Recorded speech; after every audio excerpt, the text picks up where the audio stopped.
we should go by the one that's on the wall. Don't you think? That's fine.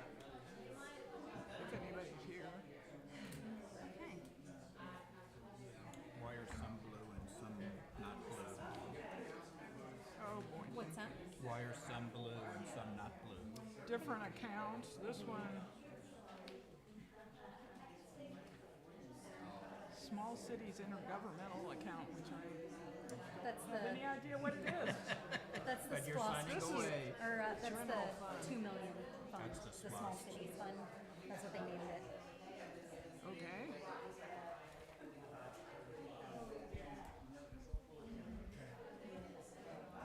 Oh, I see what you mean. The 2 million. Okay. Okay. Oh, do I have a gavel? Took me a while. That's okay. Did the judge shake your gavel?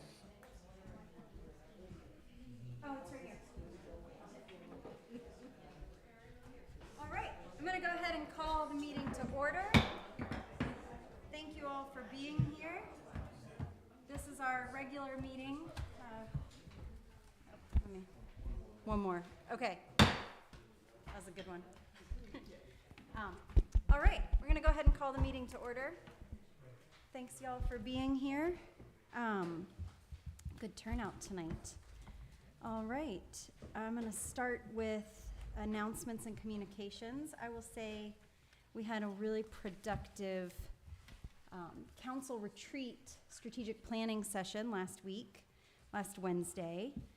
You can find the minutes to that published. Thank you to Ned and Missy for organizing that so seamlessly, and for council for showing up and doing great work always. Appreciate y'all and staff. So yeah, any other announcements or communications? Okay, is there a motion to adopt the agenda today? I'll move to adopt the agenda of the day. Whoa, that's never happened with this one. I move to adopt the agenda of the day. Second? I'll second. All right, all in favor? Aye. All right. A motion to adopt the minutes. I know, I have a change to the, I have a change to the August, 27th. 20, this says 26th, I'm not sure, Oh, but okay. anyway, the first one, on page 3, where it says Mayor Pro Tem Bordeaux stated that she maintained some research data for the city's 2024 annexation. That was not the data we were talking about. The data was for the 2017 annexation preliminary study, which was the larger study that was done a while back, and that the results of which is on the website, but this is the information from that study. Great. And Thank you. you can just correct that. All right, is there a motion to adopt the minutes with that change? I move that we adopt the minutes with that change. Second? Okay, all in favor? Aye. All right. Knock there. All right, let's move to public comment. Please, we have a lot of public, so step up, say your name, your address. Mr. Dagenhart is going to set a timer for 3 minutes, so you'll hear that. Before you do that, I just wanted to hand these out to you all. This is a spreadsheet I put together of the 12 incorporated cities in DeKalb County. Just some basic info that I want to reference, so I thought I would share. My name is Tommy Storms. I'm at 4585 Park Drive in Pine Lake. And I rise first to say thank you to all of you for serving. I don't think people realize until they do serve on council or are involved politically in some way how much you all have to deal with, including hearing from us, so we appreciate it. What I want to talk to you about is my concern about regular maintenance of the lake, the park, et cetera. I know that we're doing a lot with splash funds and special projects, but it's the regular maintenance that I and some other folks I've invited to come. As it came to me, it was the reason it's taking so long, the reason I'm not as responsive, this being from the maintenance department, is that you're the only one complaining. And it was rather upsetting to me because I think we shouldn't have to come in mass to let you know we have real serious concerns.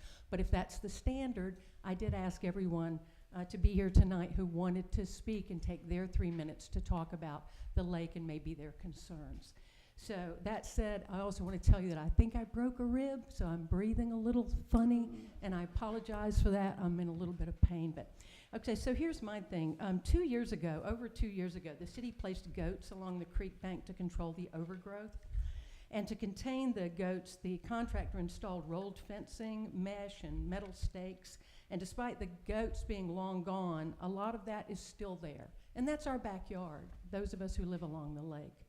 And what's happened is, though we have complained and written and actually gotten very kind responses from our city administrator, it took 7 months just to decide who owned the tree over on that side of the lake, 7 months after it fell during Hurricane Helene. It's been over 2 years, and that mesh is still there, and the fencing is still there. And Mr. Kendrick said, well, we're in dispute with the contractor. So my question is, how long? For how long? And if it were your backyard, would you not be here saying, how long? I don't want to make people bad and wrong. I say that every time I get up, and I really don't. I think it takes us all to get something done, but how long? How frustrated do we have to be? What do we have to do? Who do we talk to? Passing emails on to someone, and nothing happens. 7 months before Mr. Kendrick even came. And to say, only then, you're the only one complaining, which did not make me feel that my concerns were very important. I'd also, as I say, I just wanted like a show of hands of folks who have been concerned about the lake and the condition and the growth and so many issues that we're dealing with. I just wanted, again, not to intimidate, just to let you know, there are many of us, some who could come and some who couldn't. It's a big concern for us, and we appreciate your attention to it. The other thing that I did bring you is I took a look. I know there are several Ms. Storm budgets. says 3 minutes. Would someone be willing to give me their 3 minutes? I don't think There's that's- another public comment at the end as well. But there's a lot of people, so let's keep going with 3 minutes each, please. Is that okay with all of you guys? We'll just wait till the end? We'll do it 3 minutes at a time? Okay. All right. Process over progress. Thanks. Thank you.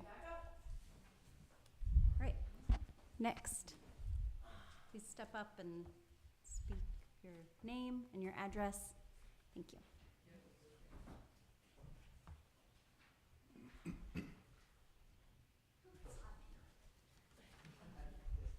It's 4551 Dahlia Drive. My concern is about this car that has been in the driveway at the house next door for well over a year, flat tires, and I looked in our code, and it is illegal for it to be there. And I just wanted to call attention to it in a public forum so that I could get some sort of answer about why it is sitting there for so long. That house has got some other problems besides that. I don't know if they see that as a problem, evidently not, but I would like for it to be addressed if possible. And I did have one more thing that I wanted to say, but now I forgot. So I'll just end with that. Thank you.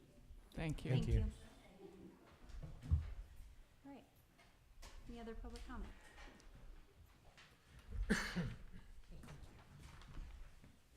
Hey y'all, Wendy Keithott, 4566 Ridge Drive. About a year and a half ago, I stood here and suggested, under a different city manager, that maybe it'd be good if the city could have a schedule of maintenance specific to landscaping, which I know is a big ask, because I know, that's not like big ask,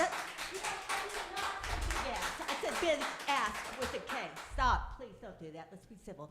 So anyhow, and then I also asked a few months ago the current city manager and head of public works, just in an informal, meeting, And I realize there really may be reasons why we can't. I know there's emergencies. I know we're doing stuff on the buildings. I know people are called away, and I know we're short-staffed. So if we can't do it, I'd just like to know why. And if we can do it, I'd like to see it happen. That's all. Thank you. Thank you. Okay, any other public comment?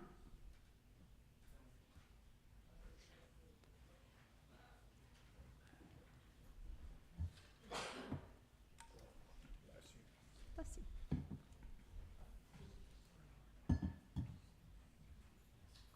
Good evening, y'all. Charlie Donovan, 513 Spruce. Last weekend, not this past weekend, but last weekend, what I was told was a small family of beavers was up at the dam, and they were able to, I was up there last Monday, and I could see water actually flowing into the canal, you know, which hadn't been done for quite some time. Okay, so I thought that was interesting.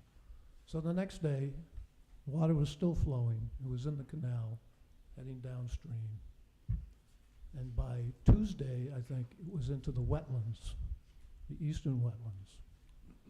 By Thursday, it was flowing pretty good into the eastern wetlands. It was in the flume, and it was actually flowing into the lake. And so it made me wonder that these two-legged beavers who had been up at the dam getting the flow in without too much, didn't seem like a whole lot of effort, and they didn't need any special equipment, and they didn't need permission, they didn't need a permit, they just went up there and got it done. And the water is still flowing into the lake. It's just kind of a trickle, but it's moving. So it just got me wondering as to why hasn't the city been able to do that? I don't get it. Seems like a pretty simple fix that these two-legged beavers were able to accomplish. And it's just, this has been going on now for years. We'll get past the months part. This is years that the city has been studiously ignoring this problem. And oh, we can't do that, we gotta get permits and we blah, blah, blah. But it seems like, from what I've seen, it's not that complicated. It just needs to be done. Because that's how the system works. It flows in, goes into the lake, it flows out into the western wetlands, and then it flows back into the creek. The western wetlands is totally plugged up. Nothing's coming out of there. Just that, you go down there now, it's just a big puddle. There's hardly any water down there at all. So, anyway. That's Thank you. 3 minutes, Charlie. I haven't seen the updated printout there with pictures and 8x10 glossies, so it seems like maybe Charlie, we're that's heading 3 in the minutes, right I'm sorry. direction. Thank you. Thank you. Thank you, Charlie, and thank you, Beavers. All right. Any other public comment?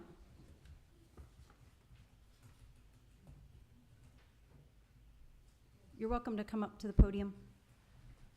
Oh, looks like we've got two.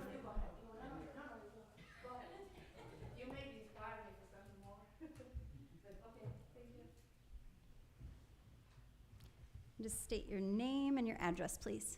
Okay, my name is Mira Alibasic, and I'm at 734 Oak Hill Circle. Okay, so I would like to ask, is it possible to have another town meeting? I came here to this podium for council meeting, and I addressed a couple of issues, and I didn't see any results, and that's been going for over a year. So I don't know that, I would just suggest if that would be possible, because I think townhome are much better communication between citizens and the city. That's one thing. Another thing is still lawn care and sweeping the streets. There is no any improvement. I think that should be prioritized, especially sweeping Lakeshore for upcoming fest. It looks really bad. Other issue I would like to point is safety on the road while driving. There is so many overgrown bushes that comes into the road, and I think that there is a code that has to be at least 3 feet from the side of the road into property. It doesn't matter, is it public property, or I think that should be also. And I have a question about FIFA 2026 funding for paving of the street. Entire Atlanta getting all street paved, and as a Pine Lake to be as one of the landmarks of the Atlanta. I don't know, did anybody apply or research? Are we eligible, so we may use this opportunity and have our street repaved? Thank you. Okay, thank you.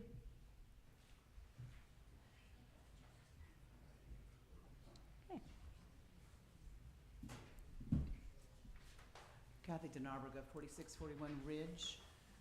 Although I share many of the concerns and understand the complexities and hidden mysteries of all things water, I rise really just to thank the city and its residents for helping to make Pine Lake Fest, which is coming up not this weekend but next, another wonderful event. I want to thank Mr. Stanley for helping us do our memo of understanding, and Ned for answering 1 million insanely detailed questions.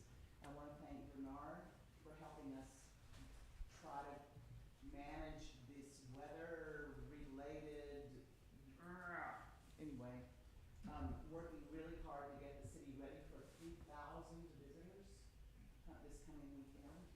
And I want to thank Chief for making sure that everybody is safe and working so closely with me on the traffic control and the parking, and also to the city for approving a donation.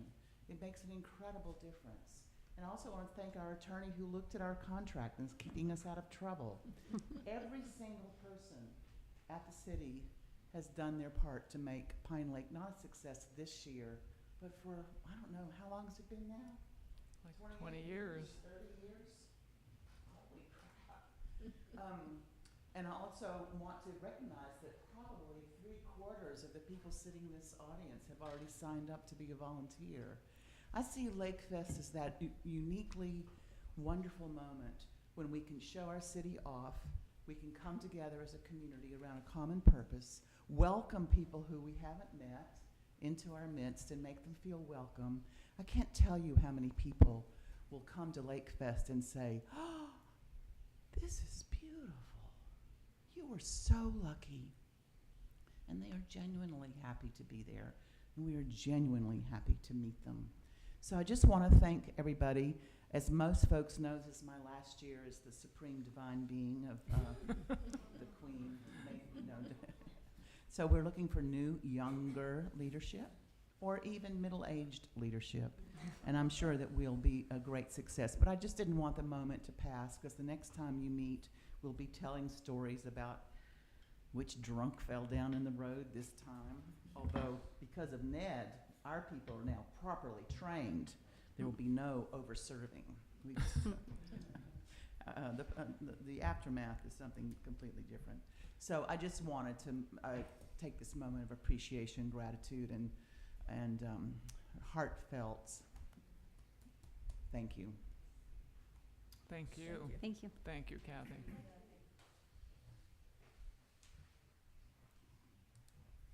All right, any other public comment? All right, seeing none, let's move. Oh, great. Hey, Eva. Another one.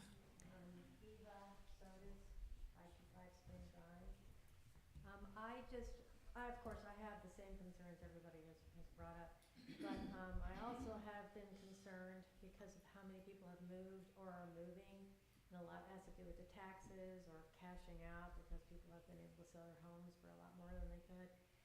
And that comes back to what Melanie Hammett had started with trying to get that Rock Bridge corridor where we could bring people, and we've even lost more now. I mean, even starting before you get to Pine Lake, there's empty, you know. And, you know, the mural thing is what keeps coming to my mind. It's one of the few things that I could, you know, help with. I mean, I'm not an artist at all, but I know a lot of artists. We could get things chosen. We could, even if we didn't have the money right away, we could be having it in the works. And I didn't know how. I know we briefly talked once, and I don't know if it was maps or I guess I don't know how to have that begin, but I'd like to help begin that. So it's weird to talk to y'all because you can't really respond or you don't. I guess now it's on the record and maybe somebody can get with me and talk about it at some point. So just so maybe we can alleviate, maybe we can get things going up there. And I saw how at Stone Mountain or other cities, and they have it in a Decatur-ish or something, Clarkston, where people will have done that, and it really does pop at you now. It does sort of change that feeling when you drive through an area. So anyway, Great. that's it. Thank you. Thank you. Any other public comment? Okay, let's move on to the consent agenda. Is there a motion to approve the consent agenda? I move that we approve the consent agenda. A second? Second. Okay, all in favor? Aye. Aye. All right, great. All right, old business. First, we've got Resolution R 2025-60, the rejection of the proposal for the property tax relief study by the Carl Vinson Institute of Government. And we discussed this at our last work session. Is there a motion to approve this resolution? I move we approve this resolution. Okay, is there a second? Second. Is there any discussion? Yeah, I know I wasn't at the last meeting, but I just want to, it's not just rejecting it, but also asking that we re-up, go out and look for bids again. Is that correct? And I heard this, and I'm not sure if it's related to this. Are we setting aside funds for this? Is this going to be included in our budget?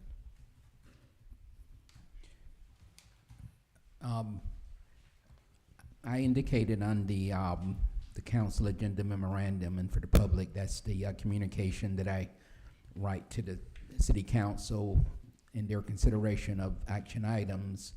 I did request, I didn't put it as a formal part of the resolution, but as far as required resources, we would need to, at some point, provide for a budget amendment.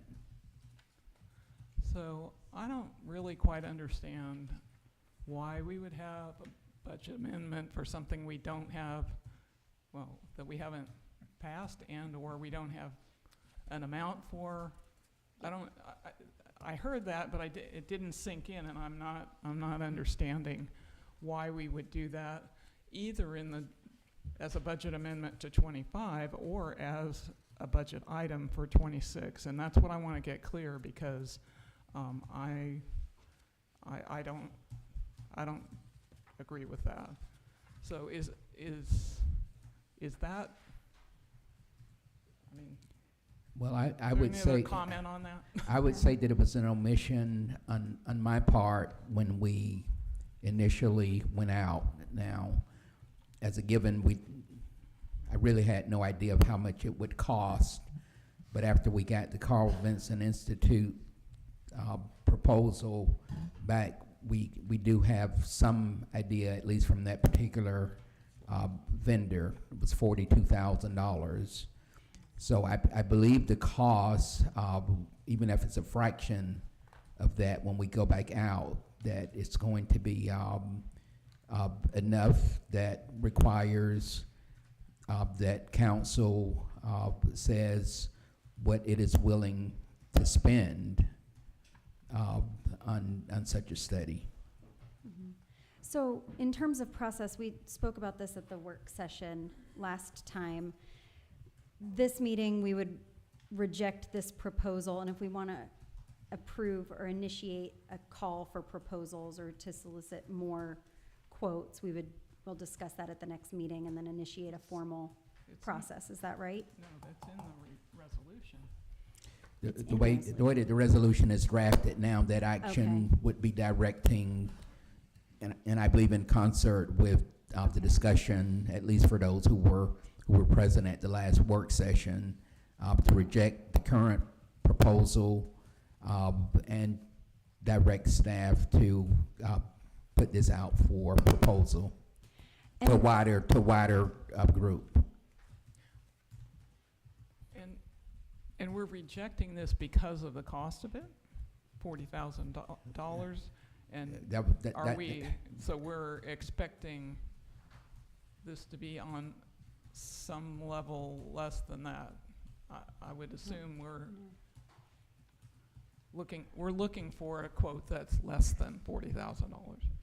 Well, Is that true? I think whenever you go out for a request for proposal, and I guess I should put it in the terms of bids, when you go out for bids, you're looking for the lowest cost that meets the criteria of the bid. Requests for proposals are a little bit different. You want a quality product, so your specifications should be clear on that. And if it came back that different proposers met the terms, then yes, we would be looking for a lesser cost. That's just a competitive process. And at this point, we haven't allocated any budget toward it. For 2025, there's been no budget allocated toward it. Correct. And so would the process then be that we put out a request for proposals or initiate a bid process and then evaluate and make a budget adjustment after we've accepted the 2026 budget, or would it inform the 2026 budget? I think where I'm going with this is it seems like where the council left it last time is kind of, it really depends on the cost. So if we don't know kind of what the range is, does it make sense to, I don't know what the word is. Well, at the point of awarding a study, it should be budgeted. So I don't see this as an anticipated action. If you take an affirmative vote on this resolution, and I understand where Mayor Pro Tempore is coming from. It did occur to me as we were preparing the agenda if we should separate the resolution into two parts at a minimum. One to reject, and the second to move forward with the study. It was kind of a tight timetable. You know, I don't like offering excuses. I didn't ask the city attorney to make the change. We had kind of a short week with the retreat, but also because I recognize that the council doesn't have to accept any resolution as it is proposed. You can, you know, put forth the motion to make a change. So if the council was more comfortable with separating the actions, I absolutely would have no issue with it. That seems to make sense to me, so that they're not tied necessarily to one another. Are there any thoughts about council? Well, I somewhat agree, but I don't know. If the reason that we're rejecting this is not because it's too expensive, I don't know what the reason is. I haven't really heard any other reason. And my question is, why would, if we are saying that we're going to go out for other bids. If there's not some reason to reject this, why would this not be one of those bids, or they could rebid or whatever, put their bid in? I don't understand how Carl Vinson's out of the picture now unless it's because of the cost of it. Sure. I agree that we should separate them. I think Carl Vinson should be included on the request for proposal when we go out again, and have the opportunity to bid. Seeing that they have competition, I would expect you'll see a change in their pricing, maybe. Yeah. I think you will, maybe not that much, but I think there are other qualified entities that can And it's still. provide the same type of Sorry. thing. Yeah. Thank you. Thank you.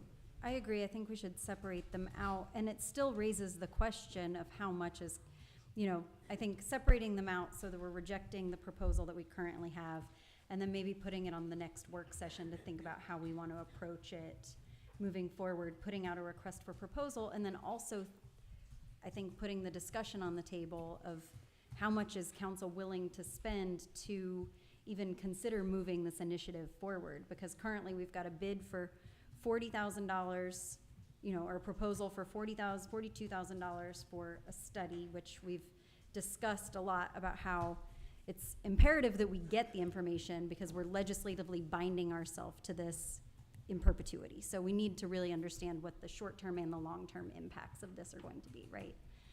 And then the other costs that we've discussed, the city attorney has talked about the lobbying costs to get it in legislation, and then what's the cost benefit? If the city's gonna spend upwards of $50,000-$60,000 to, or 75 maybe at this point is the numbers we actually have on the table, to do a tax relief program that binds us to lose $15,000 at least of revenue a year. There's just a question there. So I think there needs to be a discussion whether or not what does that look like in a process moving forward? Thank you, Mayor. Oh, okay. I don't think we need to make that decision at this point. I think what we need to do is put out the request for proposal, see what comes back, and at that point decide. I don't think we have a hard number on the lobbying cost. We just have an estimate. Well, I know you've got an estimate, Yeah. but, in the past, city elected officials have been perfectly capable of doing those lobbying efforts. So, I don't think those are hard costs that you're talking about. But I think the first step is let's proceed with the request for proposal and see what comes back. If they're all $35,000 or $40,000, it's a non-starter. Councilmember Goldberg. So my understanding was it's not that we were rejecting this only because of the amount, but we also wanted more information to compare and contrast. So just going to a single source to decide whether this is a study we want to do or not, to me, I want to see options. That's why I went that way. So again, I don't understand the formal process of having to reject this when it was just it's a bid. Well, is it really even a bid? What is it? If it's just the single source that we asked specifically to give us an estimated cost for the study, what is the process for that, for just saying thank you? Do we need to do any more than that? I don't know. I would ask the city attorney and city manager what that process might be. Well, if I understand your question correctly, Councilman Goldberg, the reason why the city manager and I both recommended that there be a formal rejection of the bid is because we asked for their price, they gave it to us, and we need to take official action of the governing body to say no thank you. And that we want a different process to go forward. That's just, because it's a single, we treated it as though it was a single source, we ask them to say, what is the price for doing this? And the appropriate response is to have the governing body take official action. It may not be legally required, but it's legally appropriate to do under these circumstances. The question of whether the items are split or not is entirely in your discretion. As the city manager said, there's nothing,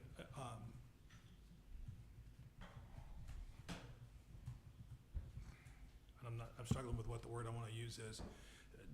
There's nothing requiring you adopt anything that I ever draft for this body to consider. So if you want to amend it or change it, that's entirely within your prerogative. How you go about figuring out what the pricing is and the order of things is, again, in your prerogative. The challenge that you face is, but if you don't take action to reject the bid that you've already received or the offer that you've already received, then you create the potential for a bid contest by going back to the marketplace and seeking other vendors to offer different prices or more prices, because they see that 40 and they know we've got to come in below it to be able to take action, and they don't know whether CVI's already got it, is the leader in the clubhouse, or if they're what the playing field is. So by not taking action, you create an atmosphere where there's a potential liability risk for the city if you go forward with the bid process without rejecting the one that you've already got. So the challenge that you face is, as the mayor has pointed out, there is not a budget for this. There is not a line item for this item. In order to have a contract and to have a commitment, or to show a commitment that this is something that the council is invested in doing, it might be appropriate to have already done that before now, but that horse is already out of the barn. So, but before a contract can be let, there would need to be a budget amendment to create funds for it, or it needs to be part of the 26 budget process, since we probably won't get these back before the end of the fiscal year anyway, in order to take action. So the challenges that you face on this topic are multiplicious, and they compound each other as you go down this road. Further comments, Mayor? Yes, please. I want to elaborate a bit on what the city attorney said about the budget, and to explain the significance of having a budget in place. And I'll use this example. You know, we're in the middle of a classification and compensation study. I knew in January, after I started, that was going to be a first priority requirement of the charter. And I could have proceeded to, go out and administratively start to solicit. I did not. I waited for the council to not only endorse the concept, rightfully so, given that it's in the charter, but also to put a budget in place. So we did not take it out formally until the budget amendment was in place. When you're dealing with proposers who are very familiar with government and how governmental procurement works, they also do their due diligence. And it's easy to look at, okay, well, if you put a number out there, they're going to look at the number and, build something around that. And that happens all the time. But vendors are also looking for the seriousness and the commitment of a governmental entity. That is a question that often comes up. What is the budget? And it's for multifaceted reasons. But it does show a level of commitment. In this case, there may be multiple factors, but there's no question that a primary reason, and you've stated it at least individually, because of the cost. It took us a while to get the proposal from Vincent Institute. There's a significant investment of time in preparing formal proposals for government. So they've invested already. other proposers going forward may look at this history or in asking the question if there's a budget and decide we're not going to put forth the effort. So we could go through this process and we could very well not get any proposals, may or may not be related to that reason.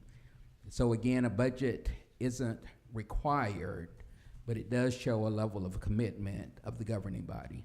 Great, thank you. Okay, so with this, there's a resolution on the table. We've got a second, but I'm hearing kind of a consensus to separate them out. The rejection of the proposal from the future procurement process. How should we go about that, Attorney Balch? The first step would be to amend the resolution and take out whichever part of it you want to take out. Okay. And then if that passes, then the second part would be to have a motion to approve the other part, and we can do a non-pro-tunc resolution to give effect to the second motion. Okay. That would be, part of the motion should be not only to adopt the second part, whichever you take first or second is up to y'all, but whatever the second part is, it needs to also include a express grant of authority for you to sign a resolution that is drafted after the vote. Because what will happen is I will draft that resolution, I will send it to the council. As long as everybody says, yes, this is what we intended, then the motion would, if it carries, would authorize you to sign that resolution that was created after your vote. Okay. Oh, wait, I thought we were talking about just doing the refusal of the bid, and then in the next work session, talking about what we will commit to, because if we're committing to this in the budget, then I think we need to decide how much we're willing to commit. Not just a matter of we're making a commitment, but we've got a budget coming up. We know this is, we have one bid, it's $40,000. Maybe we can get it for 30, but we need to have a number to put into the budget. Just saying we commit to something, I don't think that's not enough, in my opinion. We need to commit to a number. And, we don't have to tell the vendors what that number is, but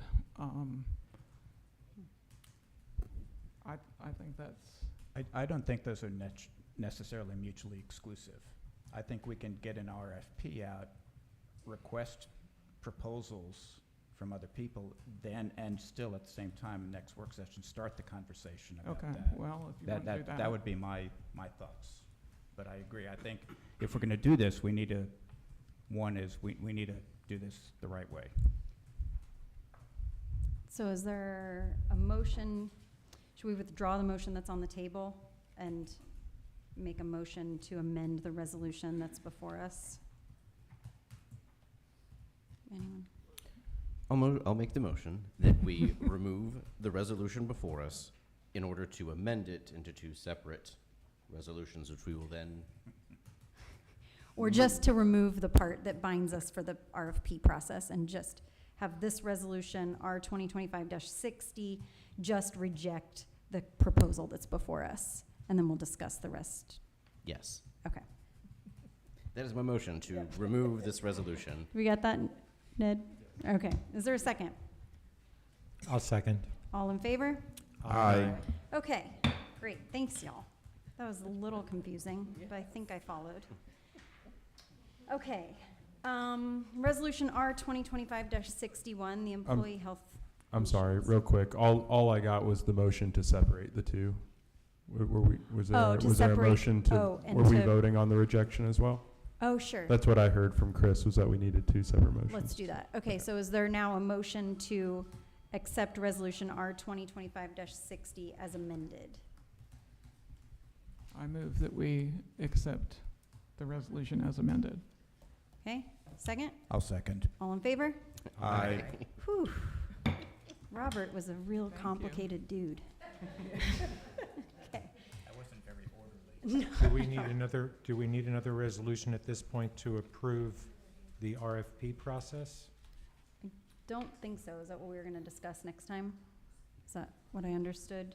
We just separated the two. Or we rejected the second we rejected the one that's before us and amended it to just reject the proposal.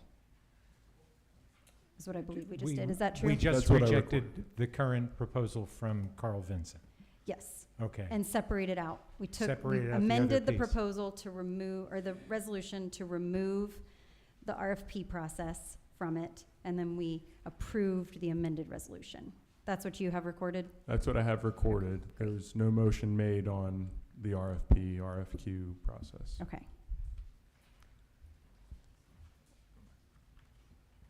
Somebody Yeah, I like think to? there's some confusion. I don't think that's what Chris said.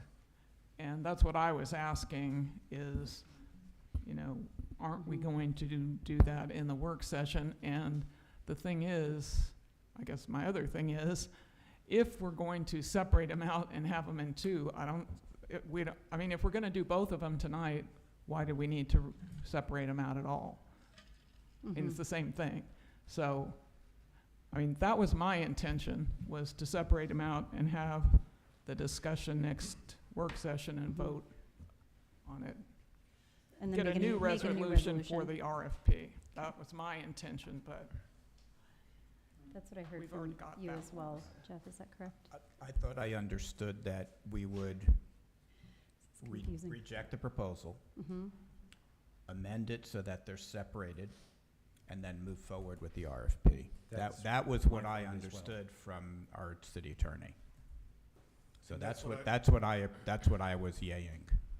That's what I understood, that given that I have to read tea leaves sometimes with the six of y'all, that's the way I read the tea leaves, is that was the intent of the way the council was going, so that you wanted to address both pieces tonight. And if Okay. I was incorrect, then that's my error, but that's what I heard. So is there a motion on the table to do an RFP process? I think that's what my motion was trying to say. So we have I split the understood two. that. We have approved the rejection of the bid by Carl Vincent, and do we need to just now formally vote on extending the RFP process? If I may, just to clarify language so that I lawyer this as much as I can. What I would ask that the motion be is that the council authorize the creation of a resolution for purposes of putting a new RFP out to bid for the purposes of obtaining proposals related to a study on the fiscal impact of a senior citizen tax relief project, whether by homestead exemption or whatever, that resolution be prepared after the vote, that the mayor be expressly authorized to sign that resolution after it is circulated by the city attorney to the rest of council, and all council agree that that is the intent of their vote as they voted yea or nay to approve the resolution. It's a lot of lawyering, but it's required, I think, to both give effect to your intent and to make sure that the record is clear about what it is you're trying to accomplish. And to make sure that we do it in a way that says something that is authorized to be signed later is actually what you meant to do tonight. So- Because you don't have an agenda item for this topic, so it's not clear that if we don't do it that way, that we've dotted our i's and crossed our t's. So my understanding is we are voting to split this resolution. Already done.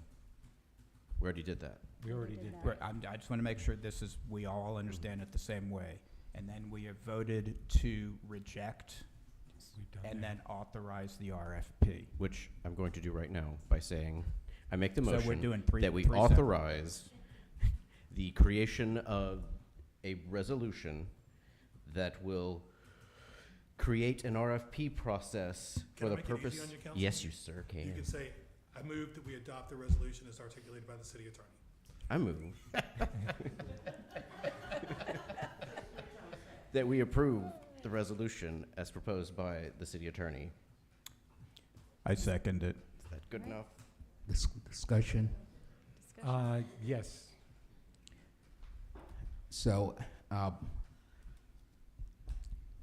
Councilmember Goldberg used one of my favorite terms earlier, mutually exclusive. I think the discussion that you all are having is missing one factor, and that's timing. You can move ahead with the request for proposal process, which I think consensus was reached of those present at the last meeting. The issue has come up of what are we willing to spend on this project. What my time and staff's time will be following tonight is preparation of your next work session. Included, and that's the highest priority, an administrative process of releasing a request for proposal may or may not happen during that time.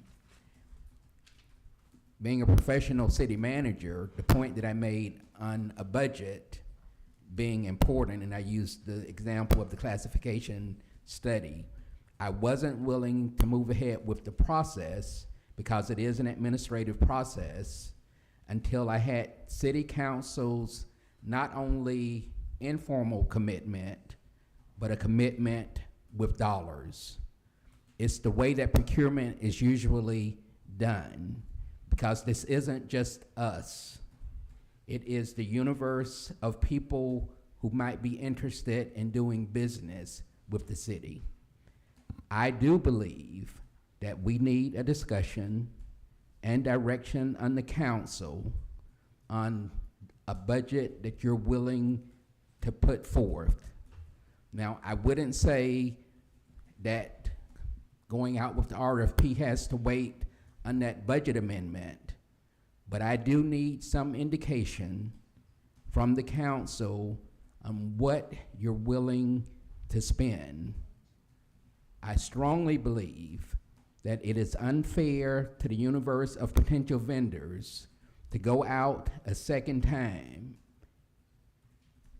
having rejected a proposal that was given in good faith with some investment on their time, and cost was a major factor. So I think you can move ahead with the separated resolution, giving direction on the RFP, but I also think that the process should involve your commitment, hopefully from your next work session. But we don't need to make that commitment tonight, right? We can just... Yes. Okay. But what I'm telling you is that probably I'm going to hold up releasing the RFP until you've had that discussion. Yes. I would suggest that we use the 2 pages in our packet tonight, your request for proposal, cost-benefit study, et cetera, as the basis Yes. for this going out. And I honestly don't necessarily agree that we need to put aside funds before doing a request for proposal. This is not a request for bid. It is a request for proposal. And, you know, looking at the scope of work that you've laid out and the requirements that you've proposed, the path to supplying what you need for different parties may be different, maybe just as valid. And I recognize Carl Vincent did theirs in good faith. And I think when we get the results from a request for proposal going out, at that point, we may decide not even to move forward at all and put a budget to it. You know, if it's going to cost 4 times the value of a tax cut, it's just not worth it. Yeah, and I respect your comments, and you can certainly proceed that way. What I'm emphasizing is the way that it is done in government. You don't start a procurement process without there being an appropriation in some amount that guides the process. And I need to clarify one other thing, Councilman Ramsey, and I'm truly not trying to pick a fight, but legally, there's no distinction between a bid and a request for proposal. They are functionally the same thing, because the RFP will ask them to give us a price term in addition to the scope of work responsive to the city's requests. So to draw a distinction between the two is just legally inaccurate, and I'm sorry for that. Okay.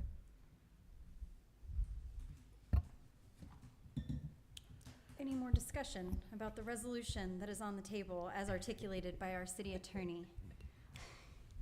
From my understanding, So Mayor, just to clarify, I'm not objecting to moving Yeah. ahead with your action. I'm just saying that I intend to schedule a work session to discuss price. Yeah, are we, understood. Thank you, city manager. I make the motion, Well, you already made it, and it's been Okay. seconded. and I'm it's the calling for a one, vote. okay, and this is to authorize the resolution that Mr. Balch will create Already seconded. as he has Yeah, it's already been. elucidated. It's already been It's already, articulated. yeah. Great, All in great. favor? Aye. Aye. Okay. The other side, please. All opposed, all opposed. That's it. Opposed. Okay. Bordeaux and Woods, are you opposing that resolution or For the RFP. for the RFP? I'm opposing. Did you vote in favor or do you want to vote against? And that's splitting it and then going back and looking at. That's moving forward with a procurement, like a proposal process. We already split it out. No, me and Bordeaux are the Okay. same. Okay, so we've got 3 in favor, 2 opposed. Bordeaux and Woods opposed. Thank you, y'all. Thank you. Okay, the motion carries. Whew. Let's to watch the recap on that. City Manager, I just appreciate, because you're going to be the person who represents us in negotiating with vendors. So one is, I see the comments you're making are also part of almost like an educational component for me, in terms of, you're going to be getting those questions we won't from vendors. So I appreciate that. Thank you, and I appreciate that. Great. Thanks, y'all. Okay. Moving on to Resolution R 2025-61, the Employee Group Health Insurance Renewal. City Manager. I believe this is you. So this was another topic of discussion at the last work session, and basically what was presented to you by our consultant. This is another year of health insurance for employees. They went out to market. They had two proposals. One was from the group that handles our insurance now, Anthem.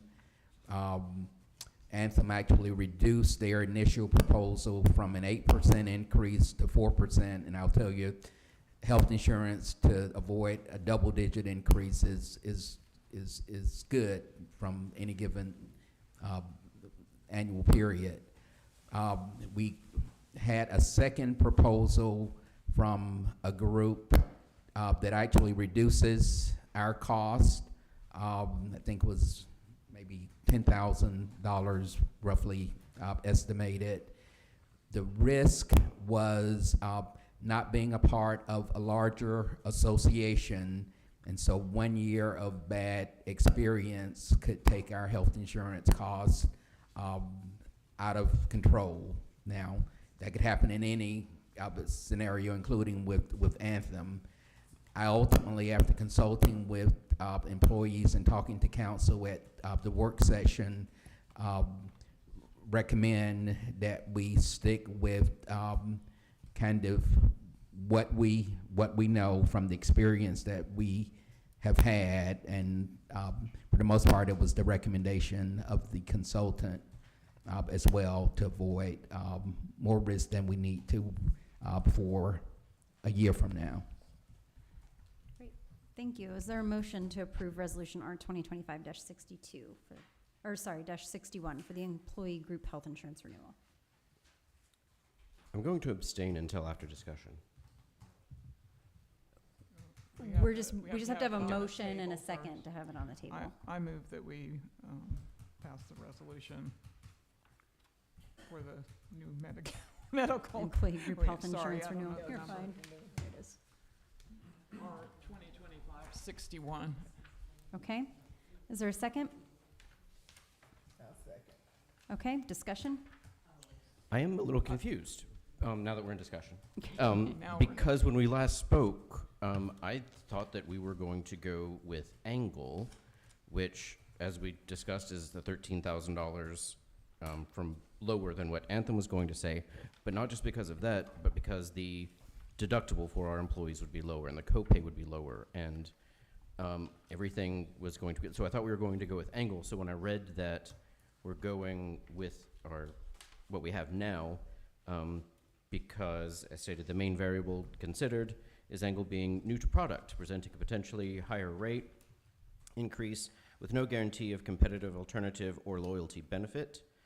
I don't know about the loyalty benefit part. Yes, Nick. So, just because I've had these conversations with Landmark, the concern is that we've been with Anthem for some time. That's part of the city manager alluded to the fact that it's a pretty low increase, 4%. And so the concern is that if we switch to Angle, who is new to market, and they experience issues within market that raise our rates next year, we might not have a competitive rate with Anthem because we will have lost that loyalty perk. So even though the idea expressed in the memo, even though it's an increase, the way Sarah Stevens with Landmark explained it is you have an option. You can have a short-term gain. You just want to cut the cost in the short term, but the long-term benefit is far riskier, is how she explained it. By And- comparison, our work insurance went up 25% this year with Blue Cross, which is pretty. So Angle is Aetna. Aetna. So I think that I hate to go against what our advisement has been, but I think lowering our costs by $13,000 is significant. And if next year, and this next year, Aetna has a lot of variation, and then we have to go to bid again, Anthem would not take us? We might not have any competition. Would be the concern. The risk involved would be we might not even have an option next year. We would have only Aetna, and Aetna might go up beyond what was saved this term. Even And if- that's just all I'm doing is relaying what Landmark informed me of. Right. So even if Aetna goes up 20% next year, it would Mhm. still be lower than what we'd be paying for Anthem. Mm-hmm. So even if it does go up 20%, Yeah, so let me explain that variable to you and probably what led me to make the recommendation. I think you've got two good choices. So if you decide to go with the cheaper costs, because I've got to balance the budget, then I'm going to be recommending, I'd love to have the reduction.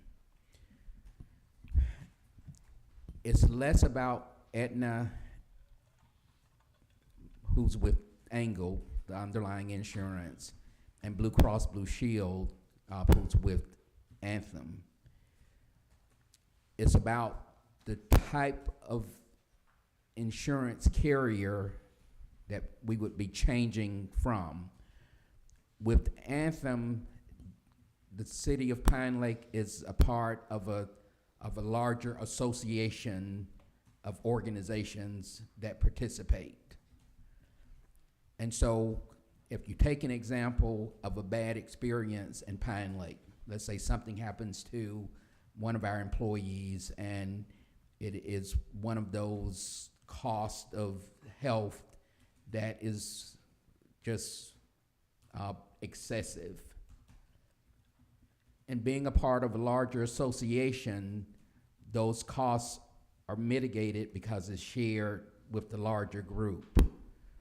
With Angle and what Landmark, our consultant, has explained is that they have experienced these types of agencies coming forth to get one's business with the proposals such as what we received. Lower premium costs, lower co-pays for employees, but they're not a part of a larger association. It would in effect be just Pine Lake. So all it would take is one experience, one employee, God forbid, that could cause our costs to skyrocket. And so all of that would fall back on the city of Pine Lake. And that's what could affect a year from now, our costs being kind of unmanageable, so to speak. It could happen in either circumstance, but it's just a little more risky not being a part of that larger association. So that was probably the thing that steered me to recommend Anthem, but I understand where you're coming from, absolutely. Jean? Can I ask the question, is Anthem, because how we got this really a very low rate from Anthem, I believe, it's because we joined the group that was Chamber of Commerce. Is that The MIWA? Is still that the larger case? group? No. And Angle is not part of that. Correct, and that confirmed your And so recollection. our experience in the past has been, up until that point, when we joined up with the Chamber of Commerce, that saved us a huge amount of money. I think something like $30,000 I think it might when have we been made more than that that. change. And we went with that group because a big, in any insurance, the bigger the group that you're in, the less Risk. likely you have to have a problem. And so now what you're saying is that Angle is coming in and saying, you know, they can do better, but we would only be a group of Pine Lake. That's almost not having insurance. Well, I guess it's not. I guess in the first year, if something happened in the first year, they would cover any catastrophic thing, but then they would raise our rates to cover it Going the next forward. year. And the question is whether we would be able to get back into the city, the Chamber of Commerce group again. Tom? Yeah, I agree with Councilmember Torrent. It's a $13,500 difference, and I recognize, as we talk about going out for a proposal for potentially providing seniors with a tax break, $13,000 might be helpful. In any case, the words loyalty and insurance to me are incongruous from the beginning. They just don't fly.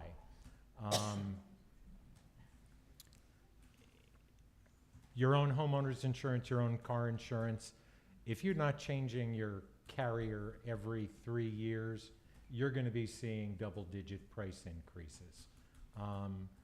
I don't think the city can afford to ignore a $13,000 difference in the price we pay for our insurance, in particular since the co-pays are lower, the annual deductible is lower, the co-insurance rate is Higher, a little higher, 10%. 10% higher.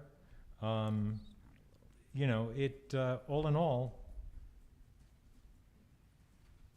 it looks like a good deal. And Councilmember Goldberg? So, probably no one knows this about me. In a previous lifetime, maybe 2 or 3 lifetimes ago, I was an insurance underwriter. No, we don't know that.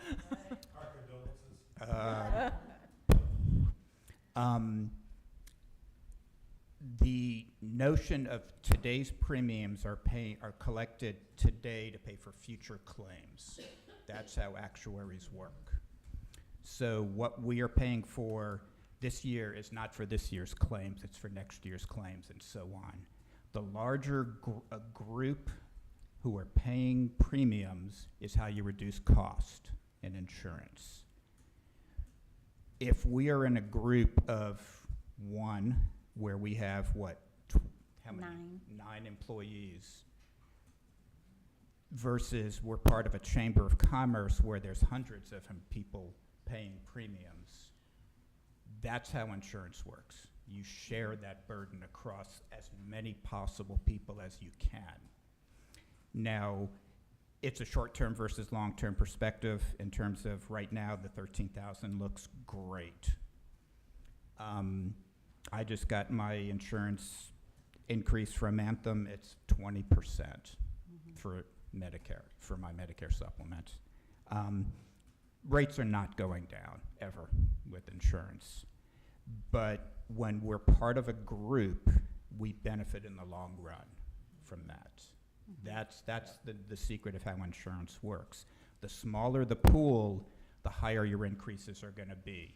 $13,000 is an outpatient visit to the emergency room these days. That's gone in a heartbeat. What I'm looking at, to me, when we're looking at the annual deductible 2,000 versus 25, but then I look at the 90% co-insurance versus the 80%, that's huge. That's not 10%. That's huge when you're talking about thousands upon thousands of dollars for any visit. The out-of-pocket is what I also look at, is what is the max out-of-pocket. So yes, the 4,500 versus 4,000. What I don't see on here, though, is the max. Where does it go to 100%? It's on there. Because it stays at 80% or 90% up to a certain dollar amount, and then it kicks into 100% as co-insurance. Do we know what that figure might be? I think we got all that data at the work We don't session. have that right now. I don't know. The out-of-pocket max, 4,500 versus 4,000. There's a point where the co-insurance rate usually changes from 80 or 90% to 100%. That's the out-of-pocket So, max. so at 4,500, they start paying at 100%, or 4,000 they pay at 100%.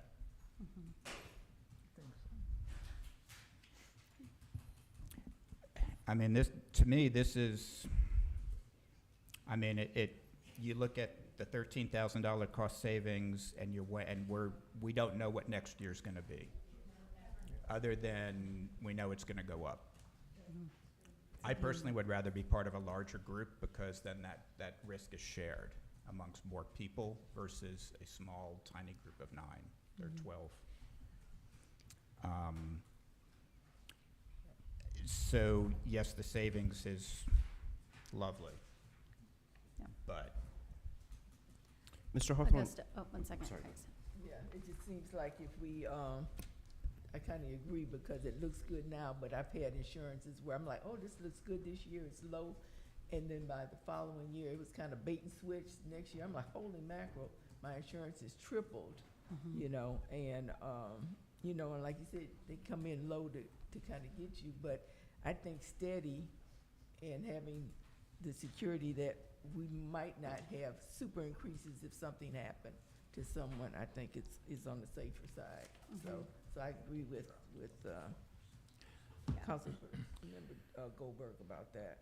Could I ask one more question? Were these are the only options that we were presented this year? Yes. Okay, so, and I don't know if there's any way to find that out, but like I said, when we changed over to Chamber of Commerce, and being in that big group, we saved a lot of money, and that continued on because we only have had fairly minor low-cost changes since that point. That was only 2 years ago. 2 or Shakwia 3, yeah. negotiated that. Yeah. I think were you on? on I council? think it was a 30, almost Right. $40,000 Yeah. difference. Yeah. if I That recall. tells me that that's a really good deal, and that what they're presenting at Angle is an outlier that Yeah. is not, that could very easily be a bait and switch. And I just, if we only got 2 that we could look at this year, what happens Yeah. if we can't get, Right. Right, next year. if You we don't can't have get any back choice. onto Chamber of Commerce, then we're stuck with And- those people. And they did go out to the full market, and I want to emphasize that when I first saw this proposal, I think the mayor and I have weekly meetings, and so I quickly shared with her my excitement of, you know, we're looking at a reduction in health insurance proposal. That was before I took a more careful look, but insurance, and I think Councilmember Goldberg was making this point.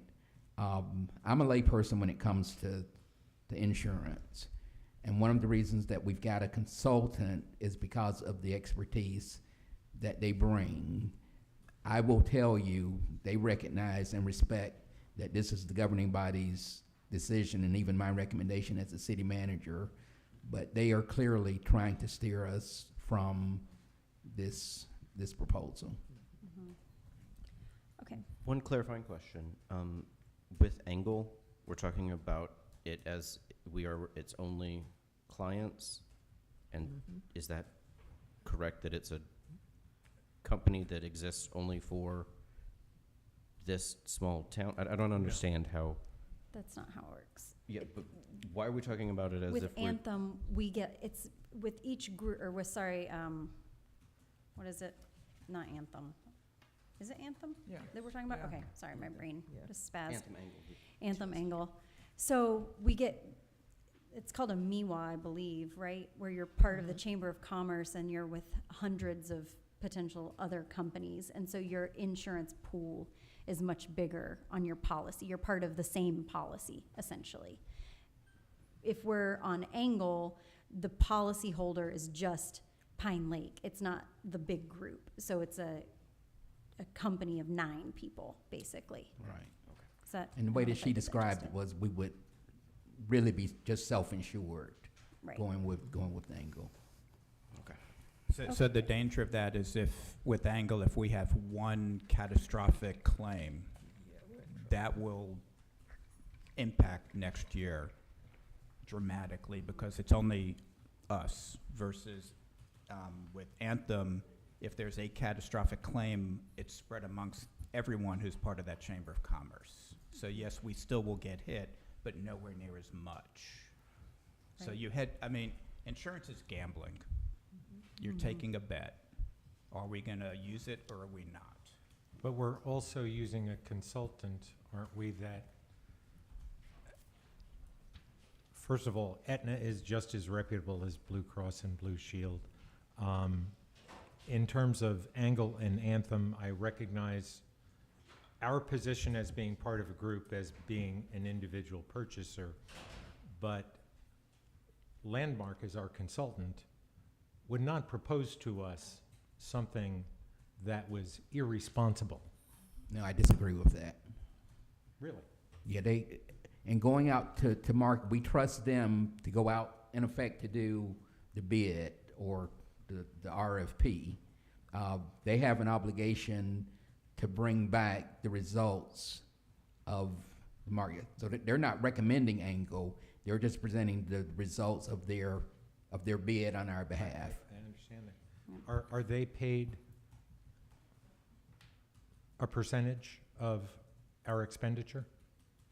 I can't answer, I don't know. I believe I can't tell you exactly how they're paid.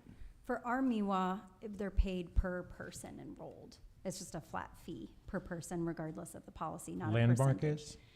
Well, we have a different broker, but I would imagine it's similar, because that would be a really poor, No, I'm talking interest. about I'm Yeah. asking how Landmark gets paid. yeah. Do they get paid based on a percentage of the premium we pay?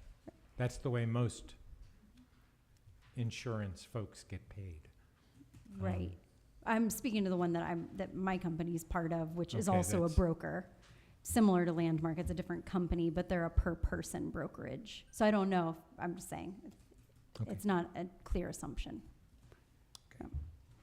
Okay, all in favor of Resolution R 2025-61, the Employee Group Health Insurance Renewal? All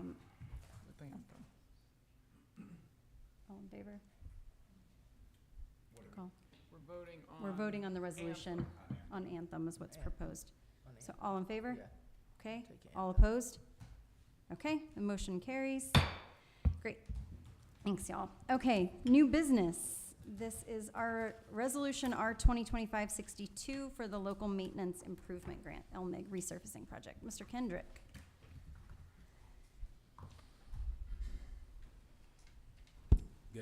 Good afternoon. Hello.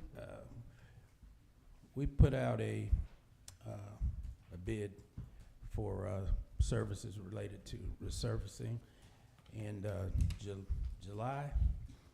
And we received on August 14th 2 responsive proposals, one from Construction 57 Inc.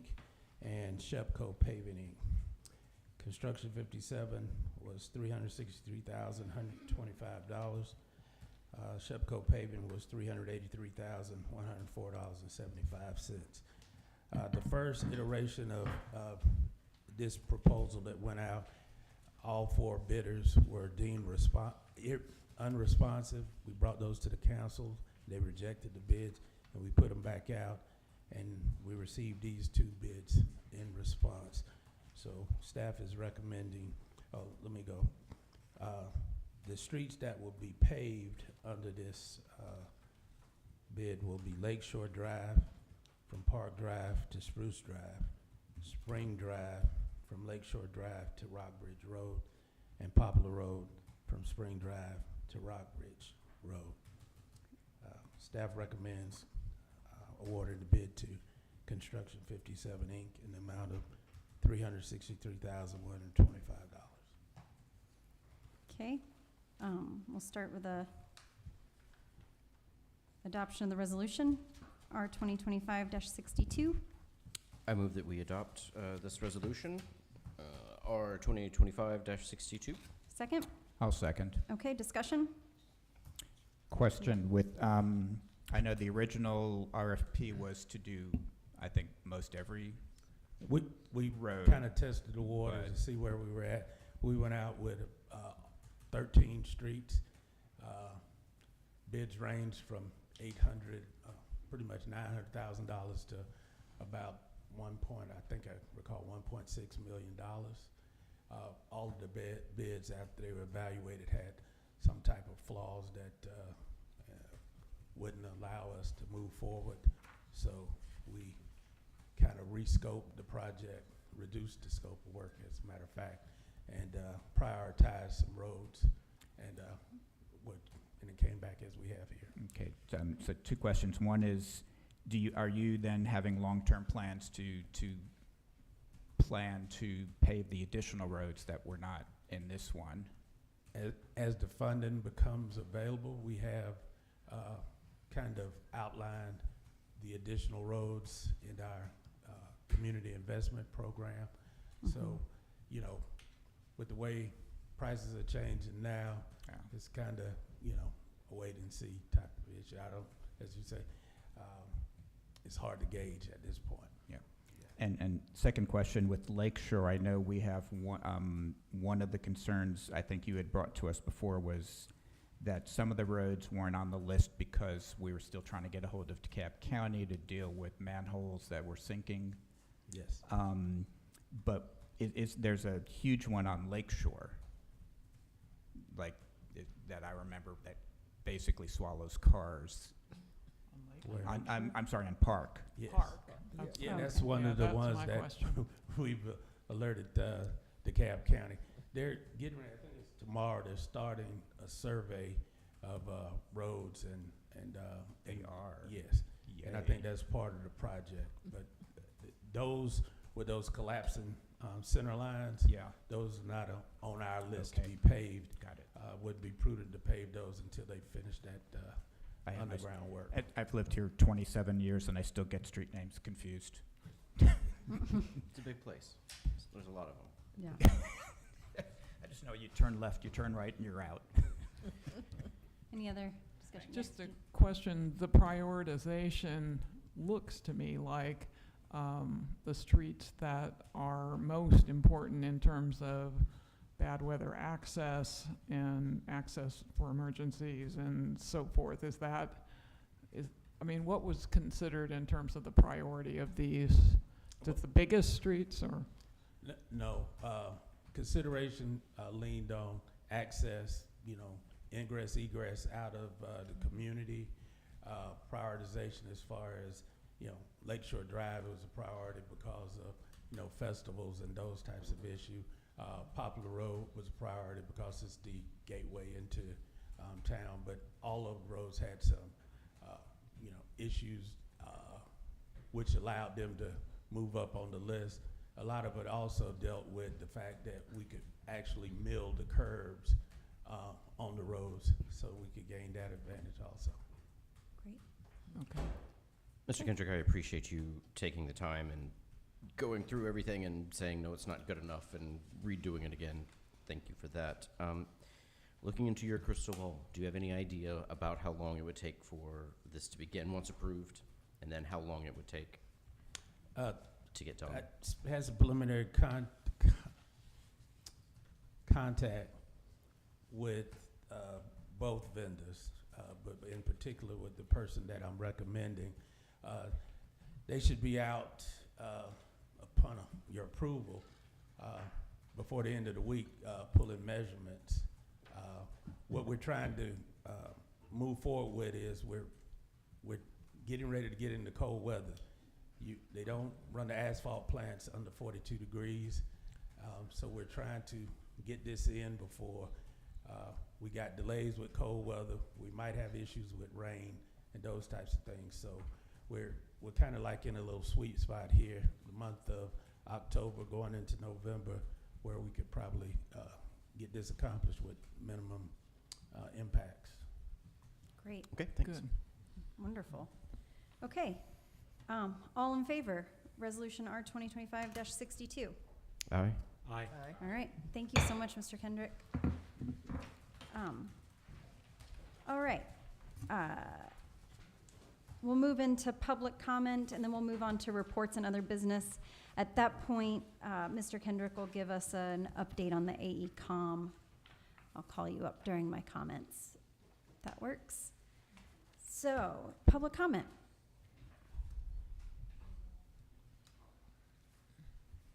Remember, state your name, your address, and Mr. Degenhardt will. 4585 Park Drive. Thank you.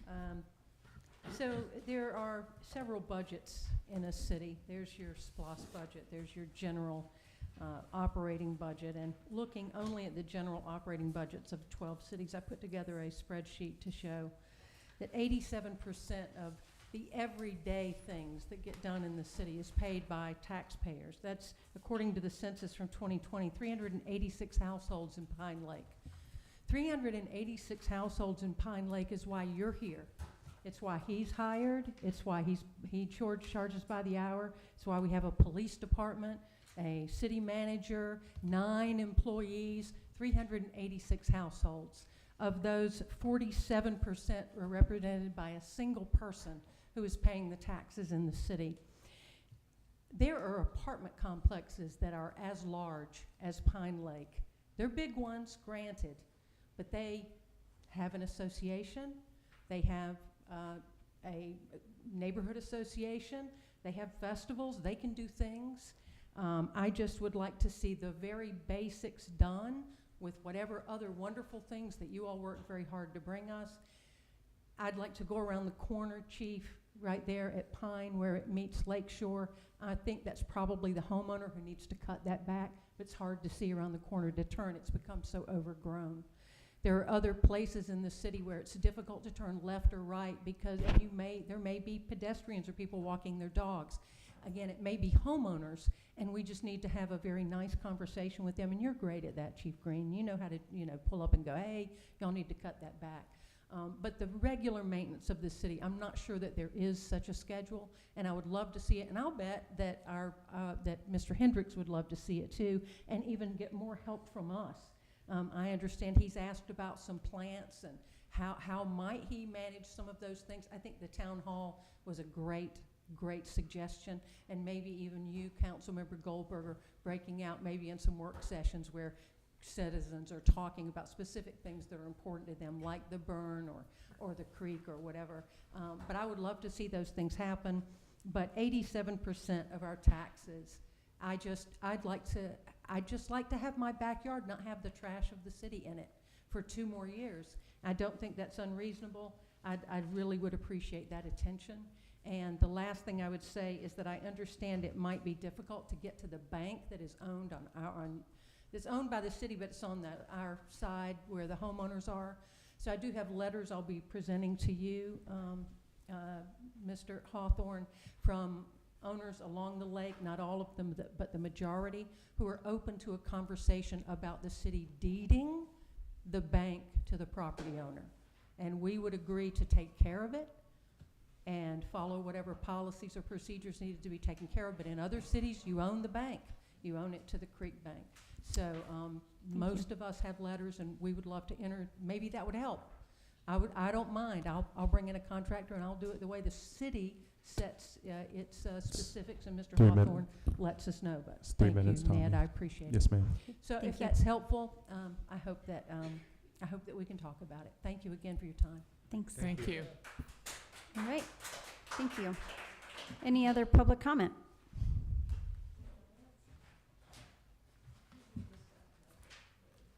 I just would like to encourage these town halls that I keep hearing that we're gonna have and we haven't. I mean, the most recent opportunity to express anything was when Jeff and Thomas, had a little meeting over at the beach house. But I think if we cannot have town halls where we can actually discuss things instead of just standing here and seeing you smile at least, some response from a human being. I think we should have 15 minutes after every council meeting to do this. Pull that down and talk into it. Pull the mic down to it. There you go. There you go. If we can't have a town hall, let's just do it after every council meeting, because it's not fair to the people who want to have answers and they may not get an answer from anybody. So I just think that would be an important thing. And I had recently just gone up to the clubhouse and looked at the painting job, at least on one side. I think I sent Ned some photos today. I think he sent them. I mean, I don't know who did that job, but even before it was painted, I could say they need to keep sanding. It was not sanded properly. It wasn't scraped properly. And I can send you all photos when I get home. You can actually go up there and peel. I didn't do it, but I was tempted to. Peel paint. It's just gross looking. And I just am curious, who is supervising these projects? Like if you hire like a group of people to come and paint and sand and do all that, who is going back to check to see how it looks? Well, I know you're not going to answer me, but I just want to tell you, somebody needs to be doing it. I think that's everything. Because the Carl Vinson thing, I thought we figured that out last time, but I guess not. Okay. Thank you. Thanks, Jean. All right, any other public comment? Of course. Yep.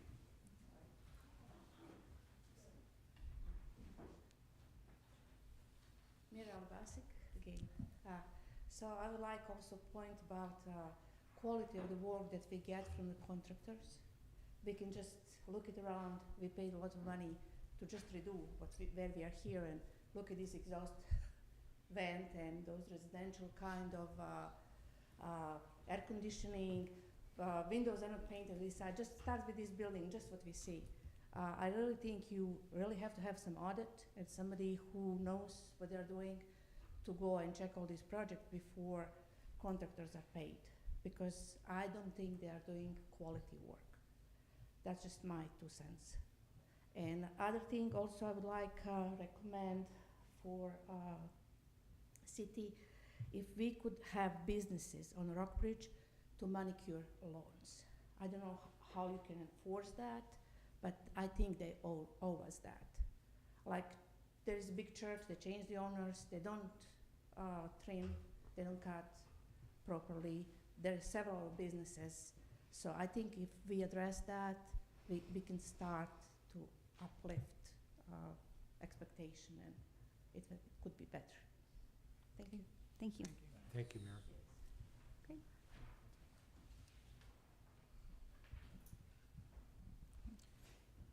I'd like to speak as a member of the public. I will time you. 3 minutes. 3 minutes. Start the clock.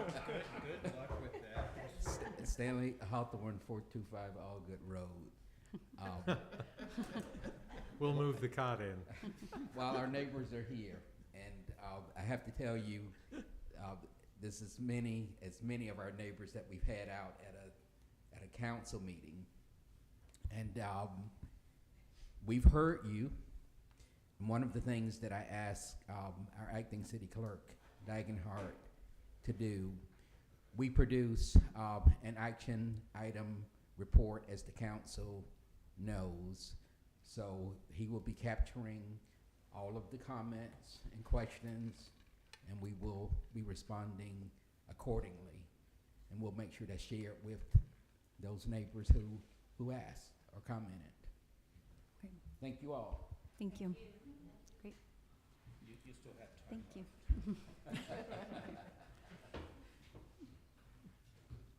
Kathleen Lauer.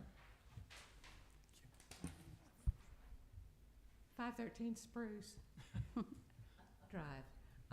There are now 3 enormous wooden boxes that have been moved down to Lakeshore Drive. They are worn out.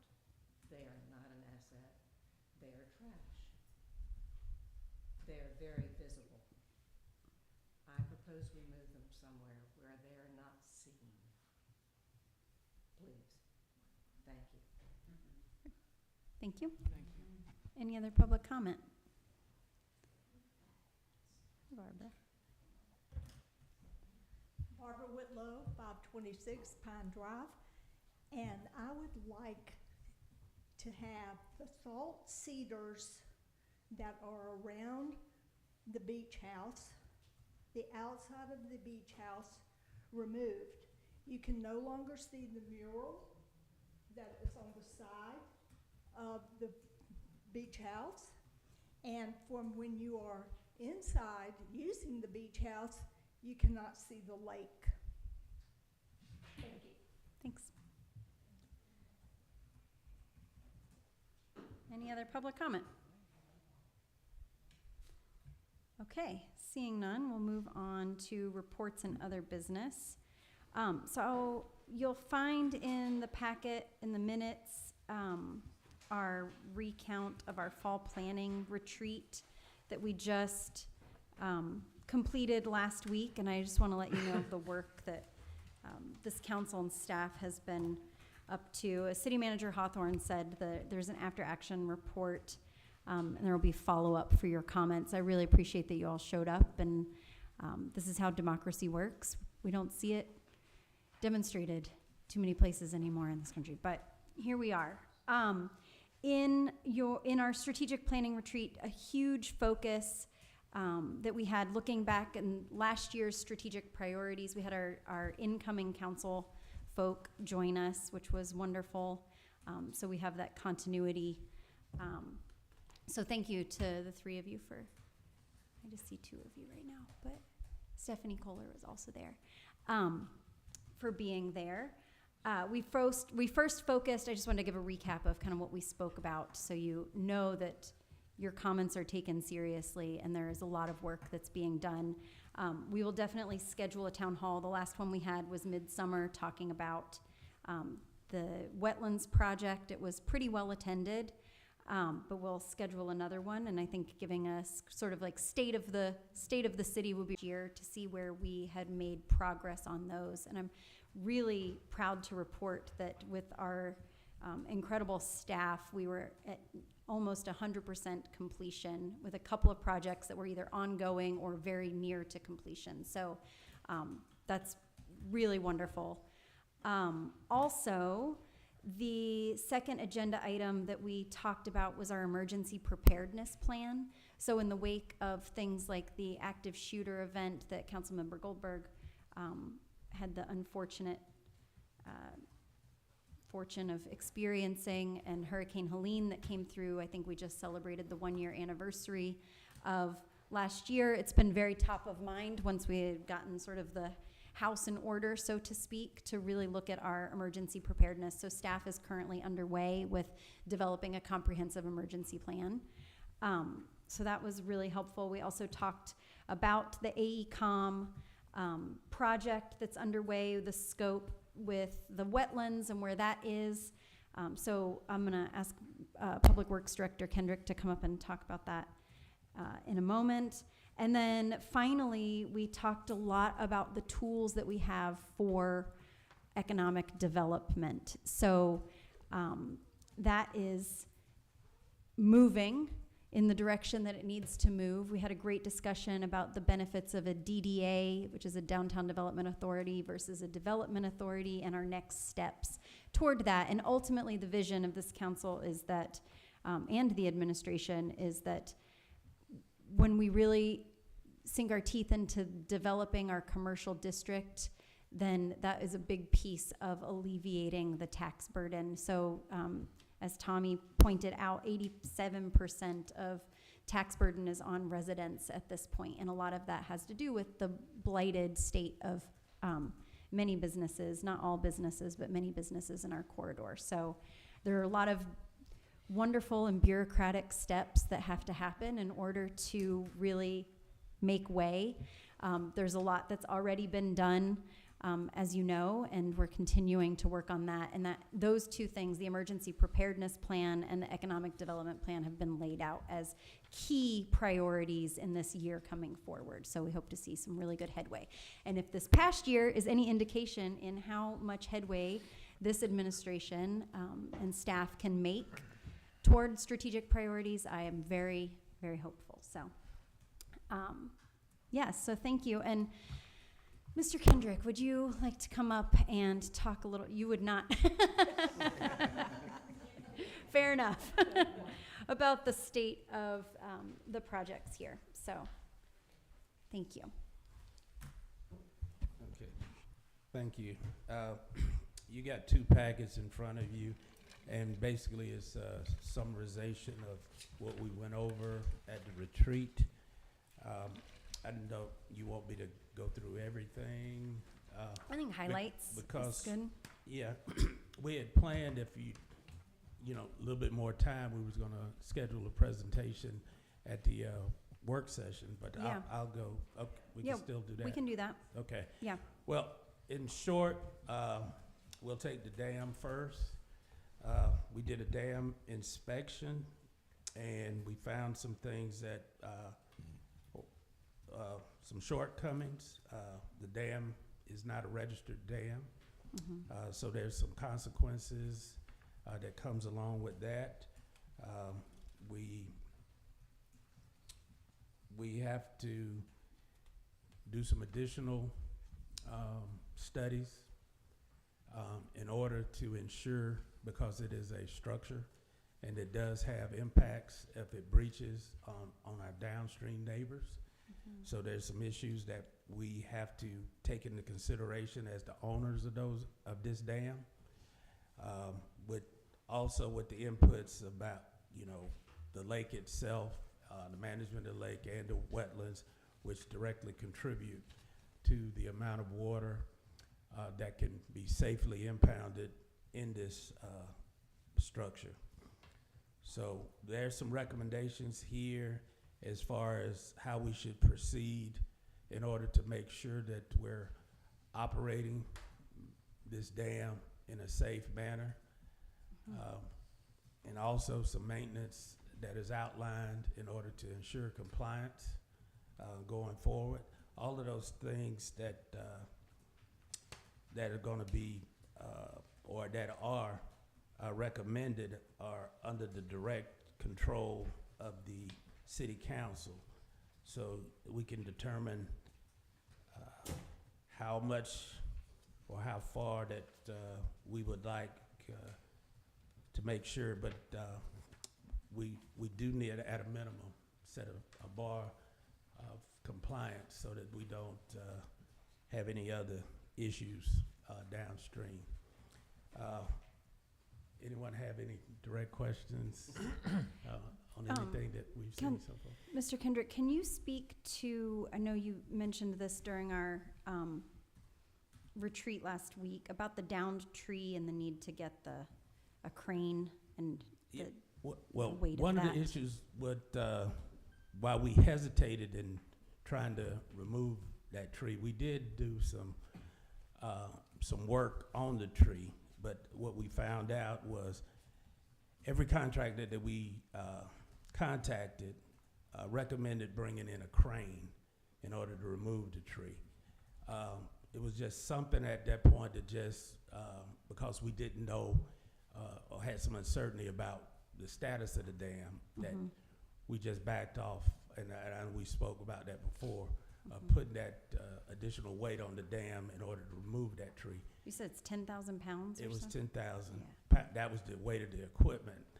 Other options were that we would have to access the creek with the equipment in order to remove the tree, which still entailed coming upon the dam in order to get to the creek. We didn't have direct access through property as well, because a crane of that size wouldn't be accessible through private property.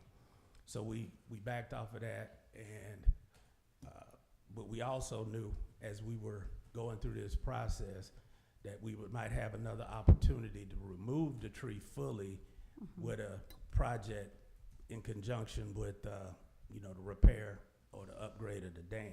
Great. And I think we do have a solution to the problem once we do put forward that solution for repairing the dam or improving the dam. So we haven't forgot about that. That has been first and foremost in our mind, but we wanted to do it safely and not just rush right out and try to remove it. And so we're going to be making that recommendation here coming at the work session. Great. Of how we're going to accomplish that, along with, I think we're looking at probably splitting these improvements out into 4 separate projects, so that 3 of them don't require a design solution. They require a simple maintenance solution. But the 4th one, that for the wetlands, does require a design solution. But some of the elements spill over into maintenance of the dam. Great. Thank you. Mr. Kendrick, very specific question. Oh, I'm sorry. Did you? Oh. The diversion box that we see here. Can you tell me why it is open to the wetlands but closed to the flume that feeds the lake? No, it's open to both. It's hard to see from that angle. Okay, because it looks like from the path that this one to the flume is It is down. open as far as it can go. Is it? Okay. Yes, it is. That is my own ignorance. Thank you. Thank you. Okay, so we'll have, yeah. Mr. Kendrick, thank you, Brandy. Are you happy with this report from AECOM? Which one? This one. The dam report? Yeah, that's the dam report. The dam report, The yes. the dam inspection. The dam inspection. The structure inspection, yes. Well, it kind of confirms some of the unknowns. I mean, it's a ton of unknowns that we didn't, foresee in this. We don't have what I've been looking for all along. We didn't know what the normal pool of the lake should be. I think it's gonna, what it's calling for in here is, have to have a bathymetric survey, conducted. Okay. It basically just outlines what the elevations are, in the bottom, of the lake. And it entails, in turn, it'll inform us how full that we can, what the capacity of water would be. Okay, I just have a couple of questions. Principal observations from the inspection done by AECOM. Reservoir's maximum capacity is unknown. I get that. The dam is not listed and is not required to because of its size. Dense vegetation on the upstream and downstream slopes obstructed visual inspection for erosion, animal activity or structural damage. Spillway channel is heavily vegetated, so could not be thoroughly inspected. Functional condition of the outlet structure undetermined due to limited visibility. What exactly did we pay them for?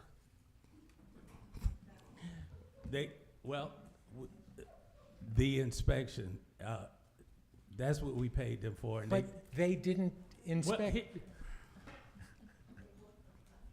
They did do an inspection, okay?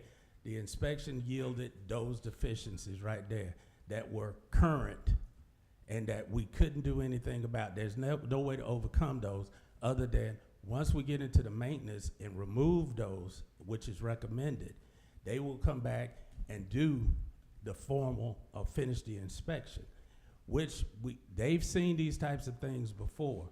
So in other inspections that they've done.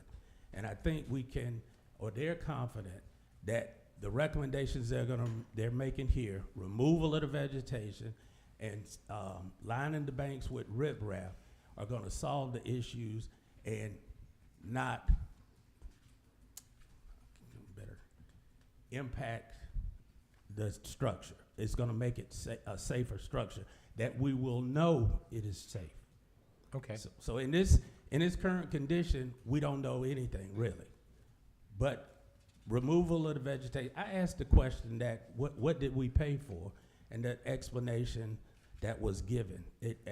I'm satisfied with the explanation because I know we still have to get behind it, you know, the vegetation and those types of things to understand exactly what is going on here. And they're essentially saying that it's safe to do so. Yes. Is that, yeah, which is the first part. Well, is that I'm what they're saying is the vegetation should never have been there to begin with. Mhm. That's Right. And it has been just a lot of people, some is good vegetation, it's like say on the face that,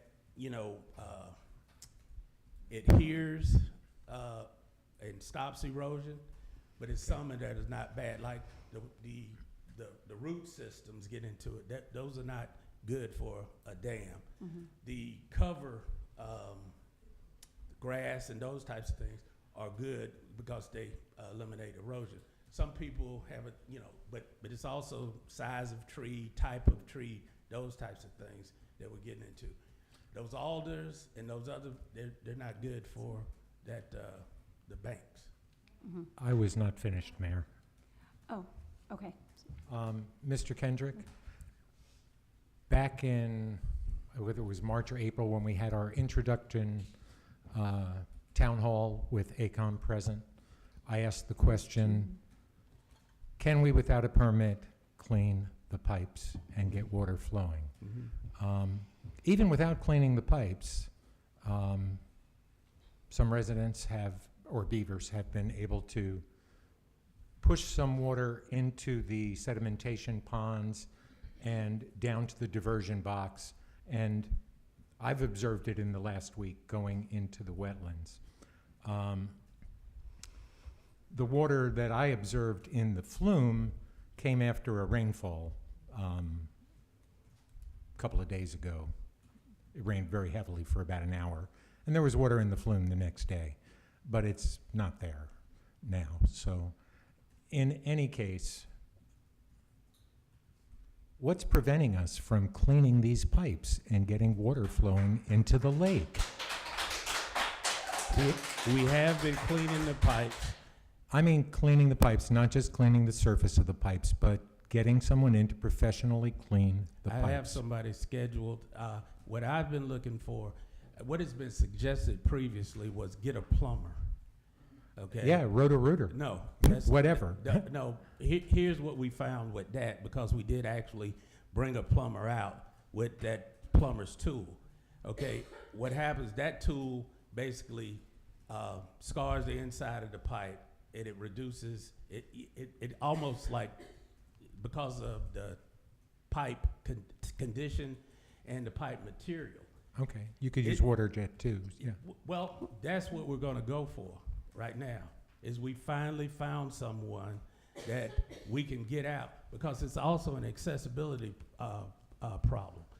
You normally have a lot of these Vector trucks that are huge, they cannot access that area. What I've been looking for is somebody with a jet, with a pull behind, and I found somebody like that, and actually 2 people, and I've had them out in the last couple of weeks and been negotiating down the price with them, because it is, everything now is astronomical, and I wanted to get the best economy for the scale of work, not just, and I also want to look at being able to do this, you know, not just once, because that's maintenance. not, yeah, that's not going to solve our problems just going out, jetting it out once. When we go out, and I've had several people go out and essentially ram the pipe out. It's not just been beavers going out doing this. It has been actual workers going out doing this too. It is short term that going in, unplugging that pipe. And the most benefit comes from prior to a rain. We get as I've said before, when the creek builds up head, it actually automatically pushes through that sediment, and nobody needs to go out there. When the creek is at its lowest and slowest, it doesn't even do anything. It's a minimal or zero impact, because the water doesn't even get into the vegetated channel at that point. Well, we've seen that it does this week. Yeah, It's also been raining. We went out and done it a couple of times. This was okay? before the rain. And what we're going to do is, like I said, we're going to invest in getting a Vector truck out to blow it out. It's the same thing when we visited with the Corps. They recognize also, and it's a sedimentation or transport problem. Soon as you blow it out or ream it out or whatever, the transport in the creek packs it back in. And you got to go back and keep doing it over and over and over again. Yeah, it's a maintenance job. Yeah, And it gets more and more expensive. Right. Can I add to this? I know that this topic has come up. It came up in the town hall. It's come up in multiple work sessions. It came up in the retreat. It's this loop that keeps happening. I just want to clarify that I understand this correctly. We can clean the pipe, and we could do that regularly, but it doesn't solve the issue of the sedimentation, which has to do with the weir at the top of the, where the entrance to the wetlands or to the whole system is being damaged, which is part of the scope of the project. Correct. It doesn't address all of the debris buildup that continues to happen, and to have contractors continually come out and do it. You've been doing it, but it continues to build up amongst all the other things that a one person for most of the year staff has been doing on the Public Works Department.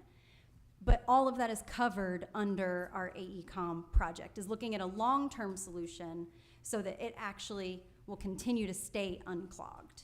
Is that the goal? Kind of what the 3 options Yeah. that we were looking at. Right. Making sure that it's the best maintenance solution.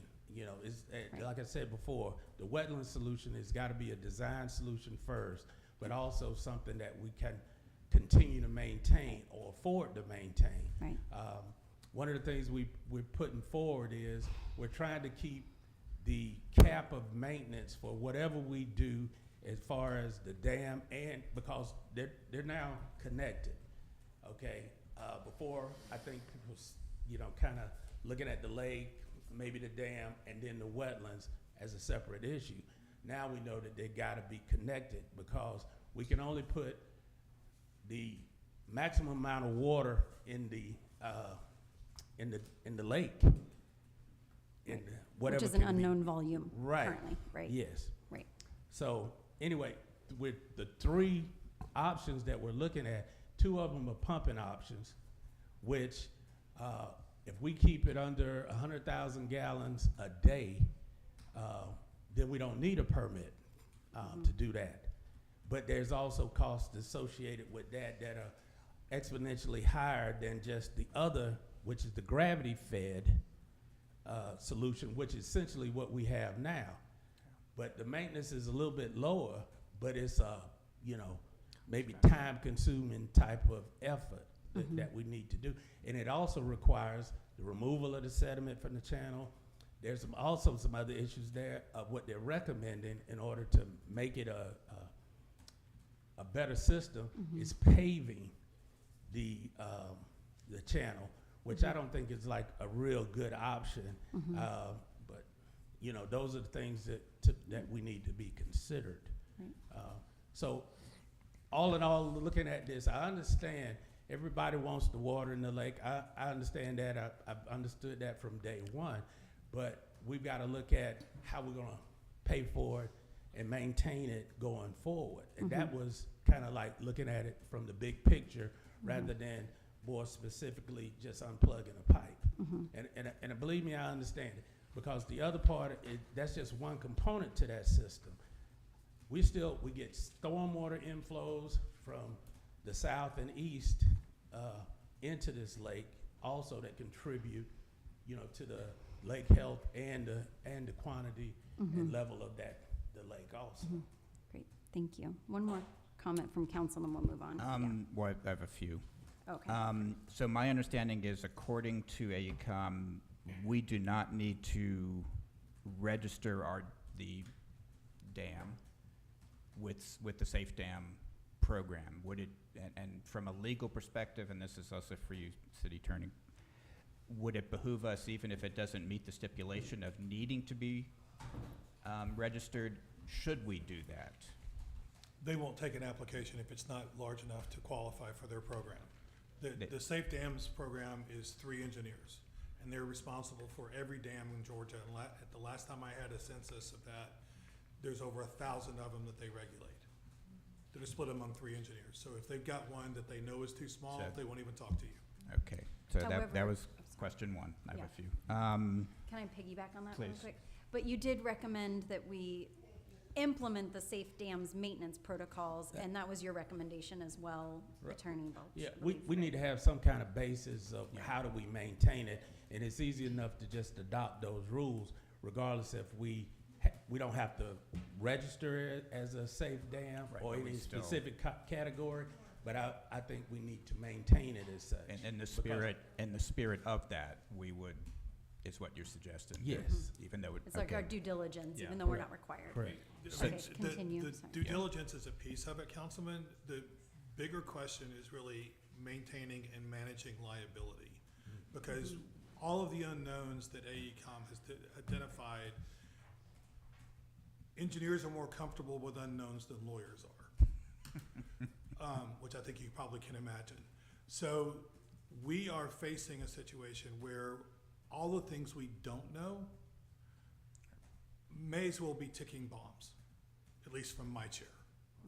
So what I appreciate that Mr. Kendrick is trying to accomplish is a methodical and diligent understanding of where the problems are, so he can then present a comprehensive plan to the council that we can understand what the impact to your budget will be to fix what we currently don't know the answer to.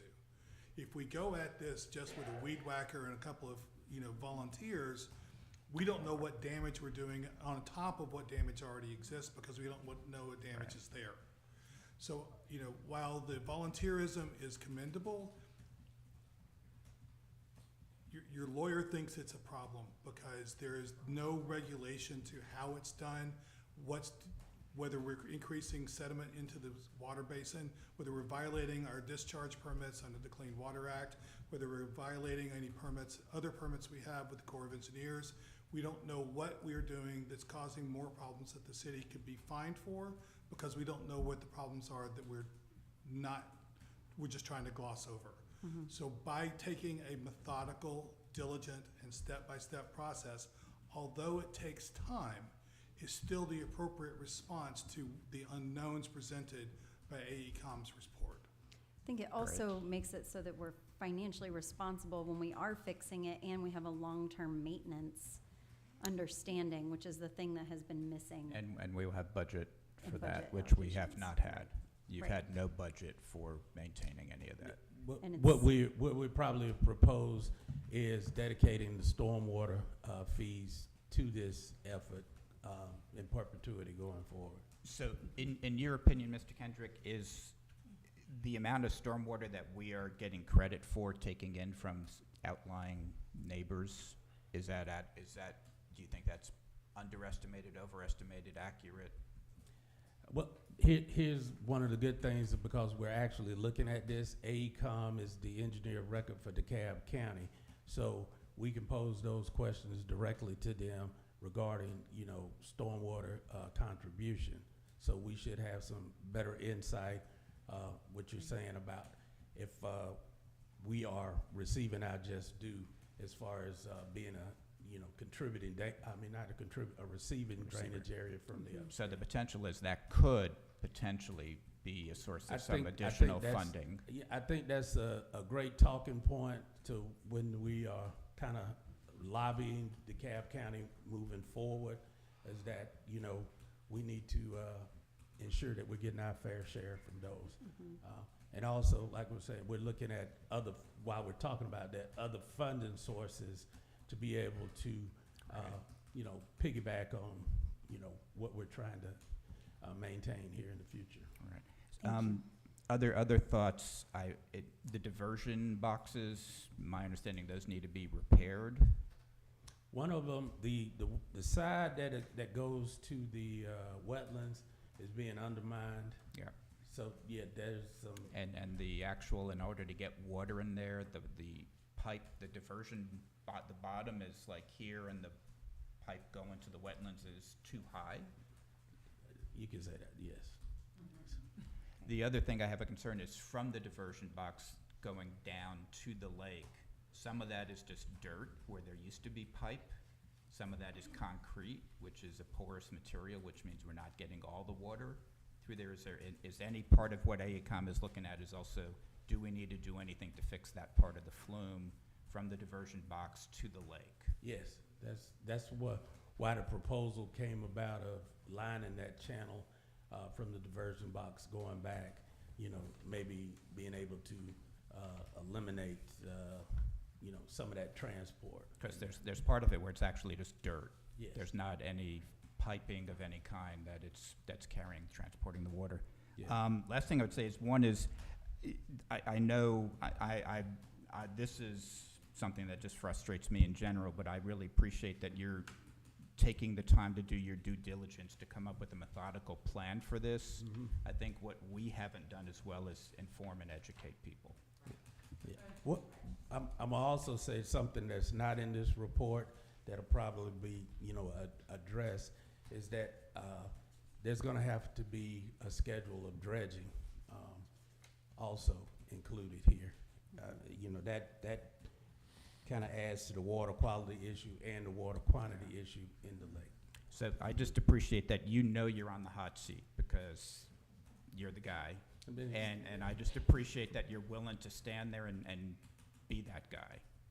But you're also there looking out for the long-term financial solutions that really is going to help us, again, in the long term. We've been putting Band-Aids on that since I've lived here in '96 and before. We're peeling them away. We've got to build a foundation to get this right. Yeah. Well, let me say this. From day one, I was told that this was the priority, so it'd be disingenuous of me to stand up here and feel, outraged that, people, have some concerns. I mean, those are some of the concerns I share. I've heard, things, well, you don't live here. Yeah, I have an investment here just like everybody else. You know, I don't want to hear, you know, bad things. I want to put forward the best effort I can because it reflects on me and my abilities. So, you know, I don't take offense. You know, what I'm saying is I'm bringing this to you. You guys have to make the decisions, and I'm trying to give you the best, most informed decision. But the things that I'm finding is that some of the things in the past, not that there was aspersions or anyone else, didn't bring you the most informed decision for anybody to make a decision on. So my last comment or question, knowing that regardless of what the solution is, the pipe coming from the creek to the channels, whatever we call those now, I've heard 4 different names. The pools that are before and after the walking trail and the road that comes in from Spruce, we're always going to be having an issue with sedimentation. Is AECOM going to be able to recommend anything that we don't have to go in every other day to keep clearing that pipe? Is there some method to filter what goes in the pipe? We had a discussion with this, but this is part of where we get into the Corps' jurisdiction, and I think we don't have any choice. It's based on one of our improvements is at the head of the pipe we're going to create a stilling basin, and that'll allow some of the sediment to drop out, and that where if we choose the pumping option, even the gravity-fed option, it'll create where the sediment will drop out in that stilling basin, and we're just pumping more clear water instead of sediment-laden water. Or if the gravity solution that we choose, once it settles out, it'll just be pushing through just more clear water. But keep in mind, at times, a high flow in that creek, you're gonna get the sediment there. It's gonna just blow past that settling basin. Yep. Thank you. Thank you for everything. Thank you. I'm going to move on to council comments here in just a second. I just want to say thank you, Mr. Kendrick. Your expertise in the process, your background in engineering, has already saved the city hundreds of thousands of dollars, if not more, because you understand the process. And I also think it's, you know, while it's infuriatingly slow at times, bureaucracy and government, I think your attention to due diligence and the pattern level, what we're looking at, so that when we're solving this problem once, and we are spending money on fixing it once, and then we have a plan for maintaining it. That's something that has not been the case yet. So I just want to say thank you. All right, that's all I have for mayor's comments. Council comments. Yeah, I'd like to start by saying next Saturday, Councilmember Goldberg and I will be having another sit-down at the Beach House from 10 to noon, I believe. 10 to 11:30? 10 to 12:30, I want to say. 10 to 12:30. And the specific topic will be about the website and what we need to see in it. And Mr. Dagenhard will be there as well. So come and get involved. Talk to us. Also, we're your advocates up here. So if you have a specific project or a thing that you think that we need to work on better, instead of coming all at once to see us here, individually, email me. And when I say me, I mean us. I know that I'd be happy to meet and talk to you. And if I'm not, maybe not interested, that sounds wrong. If I'm not going to be the one to push your idea, at least I can point you to someone who can, because we all have our own interests and areas of expertise and things that we are passionate about and want to put our time in. So yeah, let us know. Talk to us individually, and we will respond to that. Great, thank you. Any other council comment? I'd like to thank you all for coming out tonight. I really appreciate everyone coming and letting us know what's on your mind. I would encourage you and anyone else to keep coming out. I think council hears you better when there are more of you. Thank you. Couple things. One is, I know I've been on that side where you talk to us and we just sit there and go, mm-hmm. And it's just as frustrating on our end as well, but that's kind of the rules that we have. So again, encourage you to either reach out to us individually or email us and contact us. I know I'm happy to chat with anybody about most every topic. The meeting, the chat that Councilmember Torn was talking about is we have put forth funding to update and recreate the city's webpage. We would love your input as to what needs to be on there and in there. And so that's what this meeting is about. Acting City Clerk Degenhardt has been spearheading that. He's incredibly excited about that. So we really, I mean, we want this to be more user-friendly, where we can update it on a more regular basis, because right now it's probably 5 or 6 years behind the times on some things, some within our control, some not in our control. So come on out and let us know. Also, this Friday, Councilmember Torrance and I are going to the quarterly Georgia Municipal Association meeting on Friday, so we hope to find some information out what's going on in Atlanta area. And thank you all for being here. Great, thank you. Any other council comment? Okay. Information for the news blast. Lakefest is coming up. I don't know if you heard the news. All right. And we'll mention, of course, the talk that we're doing Saturday. Great. Okay. Got it. All right. Is there a motion to adjourn? A motion that we adjourn. I'll second. Oh, all right. Chief, did you have something real quick? Discussion. We didn't get her. I'm so sorry. I probably should have stood behind city manager when he did his public comment, but just something that I wanted to share in the spirit of the process, and there's so many things that happen on this side and that side and that side that we just don't see. And sometimes things don't seem to move fast enough. So I just wanted to share, this is something that I received the other day. I had met this officer, this sergeant at the Chief Association because, at the conference, because he was the Officer of the Year. So I'm just gonna kind of read through it. He says, I wanted to take time to share an incident that took place September 18th involving 10 kilos of methamphetamine seizure.